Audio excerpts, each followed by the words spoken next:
Денеска полициски службеници од секторот за внатрешни работи Скопје ги лишија од слобода АХ 23 години и ЕА 19 годишен, кои насилно влегле во маркет на улица Џон Кенеди во Скопје на територија на Чаир и се обиделе да извршат разбојништво.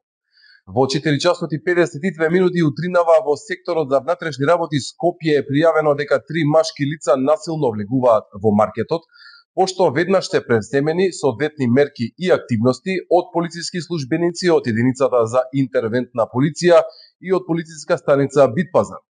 Откако ги виделе полициските службеници, лицата се дале во бегство, пошто еден полициски службеник испукал еден предупредувачки истрел во воздух.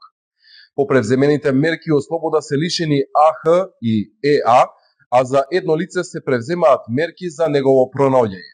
По целосно расчистување и документирање на случајот, против лицата ќе бидат поднесени соодветни поднесоци.